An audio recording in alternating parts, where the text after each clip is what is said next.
Assalamualaikum warahmatullahi wabarakatuh. Saya Muhammad Raffi Anugrah dari kelas 3C D3 Teknik Kimia. Di sini saya akan menjelaskan tentang salah satu contoh soalnya, yaitu penentuan state theoritis.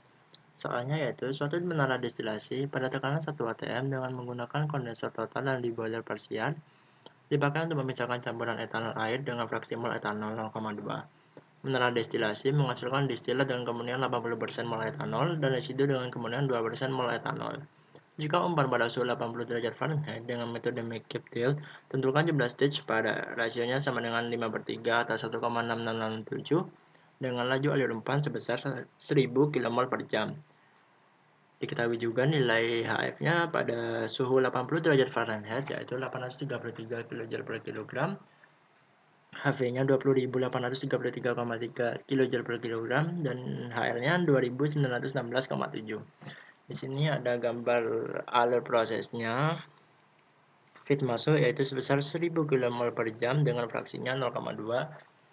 Di sini ada kolom destilasi dan di sini ada kondensor total dan ada reboiler parsial. Di kondensor total di sini menghasilkan destilat dengan fraksi 0,8 dan di reboiler parsial di sini menghasilkan residu bottom dengan fraksi 0,02. Untuk menentukan nilai besarnya D dan B, pertama-tama kita menggunakan neraca massa dulu, yaitu feed yang masuk sama dengan destilat plus bottom. Kita masukkan nilai feed-nya sebesar 1000 kmol per jam dan kita pindah ruas sehingga didapatkan persamaan 1 D sama dengan 1000 B. Selanjutnya untuk mencari D dan B-nya yaitu menggunakan neraca massa komponen, yaitu feed yang masuk dikali fraksinya sama dengan distilat dikali fraksinya plus bottom dikali fraksinya. Masukkan nilainya 1000 dikali 0,2 sama dengan D-nya disubstitusi dengan persamaan 1 yaitu 1000 min B dikali 0,8 plus B dikali 0,02. Didapatkan itu 200 sama dengan 800 min 0,8 B plus 0,02 B. Jadinya 0,78 B sama dengan 600 sehingga didapatkan B sebesar 769,2308 kmol per jam. Dari data B kita bisa mencari nilai D.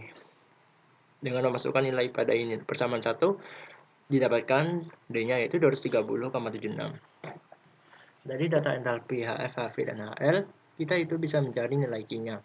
Q-nya sendiri rumusnya yaitu HV min HF per HF min H, per HV min HL. Didapatkan setelah kita plot, didapatkan nilainya yaitu 1,11628. Dari data Q, kita bisa mencari kemiringannya Q itu sendiri atau slope-nya dengan rumus Q per Q min 1.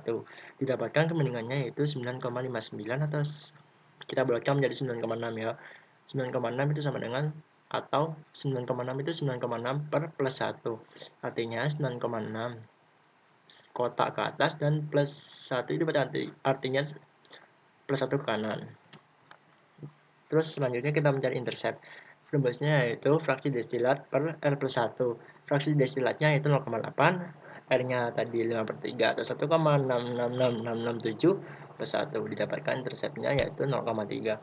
Selanjutnya kita buat kurva equilibrium atau kesetimbangan etanol water dari tabel di Ginkoff-List dengan mengupload XA dan YA. Didapatkan kurvanya seperti ini yang melengkung biru ini dan kita hubungkan antara pujuknya dengan garis 45 derajat. Selanjutnya kita mengupload nilainya masing-masing. Fraksi bottomnya 0,02, fraksi feednya 0,2 dan fraksi destilatnya 0,8. Dari fraksi destilat yang memotong garis 45 kita bisa narik ke nilai intercept di garis YA itu 0,3. Dari garis fraksi feed kita dapat menentukan lainnya ini kemiringannya tadi itu 9,6 kotak ke atas dari sini itu 2, 3, 4, 5, 6, 7, 8, 9,6 terus plus 1 berarti ke kanan 1 di sini. Kita tarik dari sini perpotongannya antara garis fraksi mol feed dengan garis 45 kita tarik ke sini. Kemiringannya itu 9,6 tadi. Selanjutnya dari garis fraksi mol bottom kita dapat hubungkan ke perpotongan fraksi line dengan garis ini stripping hingga di garis ending sehingga memotong. Terus dari sini kita dapat menghitung stage-nya yaitu dengan Ini perpotongan di sini, perpotongan antara garis fraksi molestilar dengan garis 45. Kita tarik ke kiri sampai menabrak garis kesetimbangan. Setelah itu kita tarik ke bawah sampai menabrak garis enriching. Kita tarik ke kiri lagi sampai menabrak kurva kesetimbangan dan seterusnya sampai tidak bisa lagi dibuat seperti ini. Didapatkan yaitu jumlah state teorisnya itu sebanyak 4 sebanyak 4, 3-nya pada kolom destilasi, sedangkan satunya itu pada reboiler parsial. Terima kasih. Selanjutnya saya akan bahas soal 1164 pada buku Ginkovlis. Soalnya itu distillation of benzene toluene feed using enthalpy concentration method, atau destilasi benzene toluene dengan menggunakan metode konsentrasi enthalpy. Liquid feed, sebuah feed berfase liquid sebesar 100 kg/mol per jam dari campuran benzen dan toluen pada titik didihnya yang mengandung 55 mol persen benzen dan 45 mol persen toluen akan didistilasi pada tekanan 101,32 kPa untuk menghasilkan destilat dengan fraksi 0,98 dan fraksi pada bottomnya sebesar 0,04. Gunakan reflux rasio sebesar 1,3 kalinya Rm dan tentukan jumlah tray teoritis yang dibutuhkan pada proses tersebut. B. Hitung beban panas pada kondenser dan di boiler. C. Tentukan tray teoritis jumlah tray teoritis minimum pada saat total reflux. Ini gambar prosesnya. Di sini ada feed sebesar 100 kg/mol per jam dengan fraksi 0,55 masuk dan keluar dalam bentuk produk atas dan bawah. Produk atas dengan fraksi 0,98 dan produk bawah dengan fraksinya 0,04. Untuk mengetahui nilai D dan B, kita dapat menggunakan neraca massa total, yaitu F sama dengan D plus B. F-nya itu 100 sama dengan D plus B, sehingga didapatkan persamaan 1, D sama dengan 100 min B. Selanjutnya kita gunakan neraca massa komponen. F kali fraksi F sama dengan D kali fraksi D plus B kali fraksi bottom. F-nya 100, fraksi feed-nya 0,55 sama dengan D-nya kita substitusi nilai ini, persamaan ini 100 min B dikali 0,98 plus 0,04 kali B. Didapatkan dari perhitungan ini B-nya sebesar 45,74 kg/mol per jam. Dari nilai B kita dapat mencari nilai D dengan memasukkannya ke persamaan satu yang di atas ini, sehingga didapatkan D sebesar 54,26 kg/mol per hour per jam. Selanjutnya kita membuat kurva kesetimbangan dengan mengeplot data kesetimbangan benzen toluen. Ini ada di Ginkovlis. Plot XA dan YA akan membentuk garis lengkung biru ini. Selanjutnya kita hubungkan kedua titik di sini dan sini dengan garis 45 derajat. Selanjutnya kita plot fraksi destilat, fraksi feed, dan fraksi bottomnya. Kita tabrakkan ke garis 45. Untuk mencari nilai intercept terlebih dahulu kita menentukan kilainya dulu. Kilainya tadi kan ini feednya masuk pada boiling point atau pada titik didih, sehingga nilai Q-nya itu sama dengan 1. Saat Q-nya sama dengan 1, slope itu atau rumusnya Q per Q plus 1, 1 per 1 min 1 atau 1 per 0 itu sama dengan tak hingga. Jadi kilainya ini tegak lurus. Selanjutnya kita tarik dari perpotongan antara XD dan 45 derajat, memotong ini antara kurva kesetimbangan dengan Q-line sampai memotong sumbu Y. Didapatkan nilai intercept-nya kira-kira 0,45. Selanjutnya nilai intercept yang kita dapatkan, kita substitusi nilai ini untuk mendapatkan nilai RM-nya, yaitu intercept 1 sama dengan fraksi mol destilat per R minimum plus 1. Intercept satunya kita dapatkan 0,45 sama dengan XD-nya 0,98 per Rm plus 1. Didapatkan nilai R minimumnya sebesar 1,17. Dari nilai Rm, di soal tadi kan dimintanya refrak rasionya sama dengan 1,3 Rm. Jadi kita masukkan ke ini untuk menentukan nilai refrak rasionya. 1,3 R sama dengan 1,3 dikali Rm. R-nya sama dengan 1,3 dikali 1,17. Ini didapatkan hasil refrak rasionya sebesar 1,53111. Dari nilai refrak rasio ini kita dapat menentukan nilai intercept baru dengan rumus fraksi mol destilat per R plus 1. Fraksi mol sama dengan fraksi mol destilatnya itu 0,98 per 1, ini seharusnya 1,5311 plus 1, sehingga hasilnya menjadi nilai intercept barunya 0,3871. Kita plot nilai intercept barunya dari titik XD yang memotong garis 45 derajat sampai memotong new intercept sebesar 0,38 pada sumbu Y. Dari didapatkannya ini kita dapat menghubungkan antara ini garis fraksi mol bottom, kita hubungkan ke perpotongannya keyline sama garis enriching itu mendapatkan garis stripping di sini. Dari situ kita dapat menggambar stage-nya. Dari pucuknya XD ini menabrak garis kesetimbangan, terus ke bawah menabrak garis enriching, terus dilakukan sampai pada ini fraksi mol bottomnya, sehingga didapatkan jumlah tray teoritis yang dibutuhkan yaitu sebanyak 16. 15 stage terletak pada kolam, sedangkan satu stage-nya itu terletak pada reboiler. Selanjutnya soal yang B yaitu menghitung beban panas pada kondenser dan reboiler atau QC dan QR. Pertama-tama kita butuhkan yaitu tabel physical property data for benzene and toluene, tabel 11.61. Pertama kita mencari nilai L-nya dulu. L yaitu rumusnya refrak rasionya kali nilai D-nya tadi. Didapatkan L-nya sebesar 83,07809 kg mol per jam. Setelah kita dapatkan nilai L, kita dapat mencari V1. V1 yaitu rumusnya L plus D. Didapatkan V1-nya nilainya sebesar 137,3381 kg mol per jam. Dari situ kita dapat mencari nilai lambda B atau panas laten.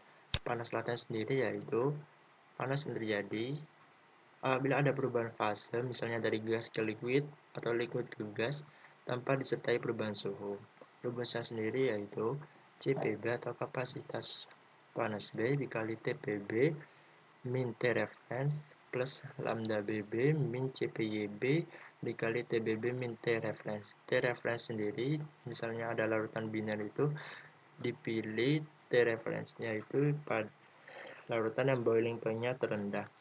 Untuk di sini larutan yang boiling point-nya terendah yaitu benzen. Selanjutnya kita masukkan aja nilainya semuanya, yaitu CPB kapasitas panas B zat B toluene dalam liquid yaitu 167,5 dikali 110,6. TPB-nya itu titik didihnya toluennya min T reference-nya 80,1 plus lambda BB sebesar 33,33. Karena ini kilojoule, ingin dijadikan joule, kita kalikan 1000 jadinya 33.330 min kapasitas panas toluen dalam fase vapor 138,2 dikali suhunya 110,6 min reference sebesar 80,1. didapatkan nilai lambda B sebesar 34193,65 kJ per kilogram mol. Selanjutnya kita mencari lambda A, yaitu rumusnya CPA kali TPA min T reference plus lambda AB min CPIA kali TBA min T reference. Dapatkan nilai lambda A-nya sebesar 30.820 kJ per kilogram mol. Selanjutnya kita mencari nilai H, yaitu rumusnya YA dikali lambda A plus CPYA dikali T min T reference plus 1 min YA dikali lambda B plus CPYB dikali T saat fraksi molnya 0,98 min T reference. Saat fraksi mol destilat 0,98 kita tarik ke atas, didapat temperaturnya itu sekitar 81 derajat Celcius. Didapatkan nilai H-nya sebesar 30.994,32 kJ per kilogram mol. Setelah itu kita mencari beban panas kondensat. Rumusnya pertama kita mencari HF, yaitu XA kali CPA atau kapasitas panas benzen dikali T nya min T reference plus 1 min XA dikali CP kapasitas panas zat B dikali T min T reference. Fraksinya itu pakai fraksi destilat dikali kapasitas panas zat A yaitu benzen dalam fase liquid dikali destilat saat fraksinya 0,98 tadi suhunya 81,2 min T reference plus 1 min fraksinya destilat dikali kapasitas panas toluen saat fase liquid dikali suhu destilat min T reference. Didapatkan HF-nya sebesar 152,6646 kJ per kilogram mol. Dari ini kita dapat mencari nilai Kc, yaitu rumusnya V1 kali H1 min L kali HD min D kali HD. V1 yang di atas tadi sebesar 137,3381 dikali H ini 30.994,32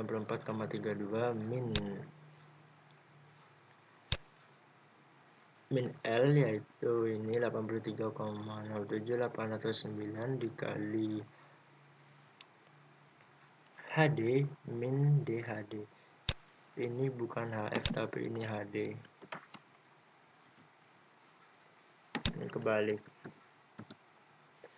Didapatkan Kc-nya sebesar 4.235.735 kJ per jam.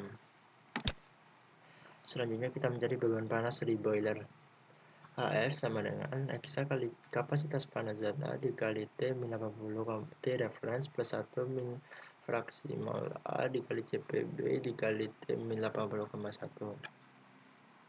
Saat feed masuk itu fraksi mol benzennya sebesar 0,55.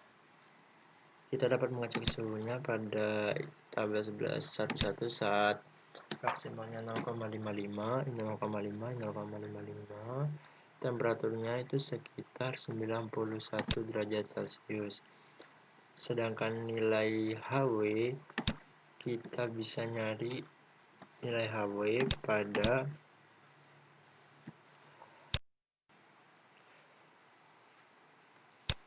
saat fraksi molnya 0,04 kita tentukan misalnya di sini 0,1 buat 0,4 di sini kita tarik ke atas lalu tarik ke kiri.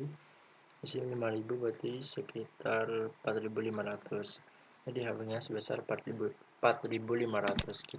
Setelah itu kita dapat menentukan nilai beban panas di boiler. Rumusnya yaitu D kali HD plus W kali HW plus IC min FHF. D-nya yaitu nilai ini, HD yaitu nilai ini, plus W-nya itu sebesar 45,74 yaitu ini. Di bottom itu setelah itu HW-nya sebesar 4500 ditambah Kc-nya 4.235.735.000 min FHF. Fitnya itu 100, HF-nya yaitu 1650,097. Jadi didapatkan GR atau beban panas reboiler sebesar 4.284.839.000 kJ per jam.